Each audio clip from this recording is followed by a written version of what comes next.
Today we're going to go over creating an activity for your Django projects. To take a look here, we have a basic image sharing website for this example. You see a list of images and you can click on one to get more details.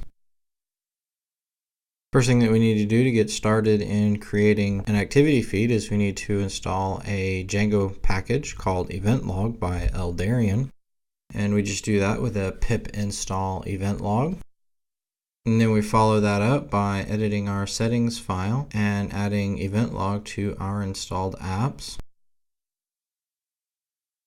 Then we simply do a sync DB to get the correct database tables and fields for our EventLog application.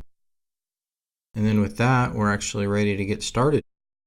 So we've brought in our EventLog application and we're now actually ready to start sit down and using it. First thing we need to do is we need to import a log function in our eventlog.models. This is the function that we're going to do to actually log our events that take place. This is just a simple function call with some keyword arguments so it knows what to store and where. We're going to be storing two events in this case. We're going to create an event whenever an image is added and then whenever an image is updated. To start, we're going to modify our image model save method and we're going to check and see if the object has an ID. If not, we're going to call our log method. We're assuming that if there's no ID, then it's a new image that's being created. So we'll call our log method and pass in a user. Then we'll pass in an action. In this case, we're going to name it add image because that's going to be the name of our event. It's recommended coming up with something that is memorable and that you don't plan to change as your events so it doesn't get really crazy when you're trying to filter events. Then we're going to pass in an extra, which can be just a dictionary and will be stored as JSON in the database. And you can access these properties later as if you're accessing properties on an object. Next, we're going to call our log method just the same as we did before, except since the object will have an ID this time, we're going to change our action to update image. Now that that's done, I think we're ready to do some actions in the browser so we can start populating that point in the database. So if we look in the admin section of the website and we go to logs, we'll notice there's actually nothing in there. We're going to edit the Shinsengumi actors image. And then we're just going to change the rating from 2.5 to 2.8. The next thing that we want to do is we want to add an image. We're going to give it a title, in this case, rice field art. We want to give it some fun description. And then we want to go ahead and give it a rating. And then finally give it the source of our image and assign a user to it. And then as you can see, it's been updated in the database. So now let's go ahead and take a look at the logs. And in the logs, you'll notice we have two instances. We have add image and update image with their extra fields. So we also want to go ahead and verify on the front page of the website that there truly is a new image. So if we go to the home page and scroll down, we'll see the rice field art image show up on that page.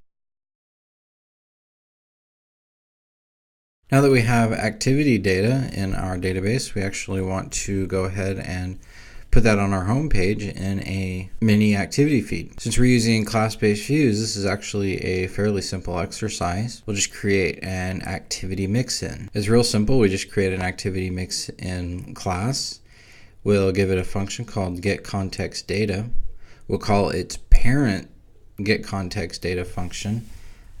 In this case, we aren't actually inheriting from any other type of object that has getContextData, but we might in the future, so it's good practice to go ahead and add it. Then we're going to add an activities key to our context data. Then we're going to call log.objects.filter, and we're going to filter by all requests for our current user. Then we'll just return that context. In the filter that we just wrote out, you can actually do any number of different types of filtering or queries to get the data that you want. This is where you could put something like get all log objects for a user's friends. You can do really pretty much anything you want to do there. And then we want to go down to our index list view. This is the generic class-based view that we're using for our index page, and we'll just simply inherit from activity mixin. And with that, we have our activity data being sent to our template, and all we need to do next is add some template code to view a basic activity feed. We're going to edit our template, and in the sidebar we're going to have a list of activities that we have done.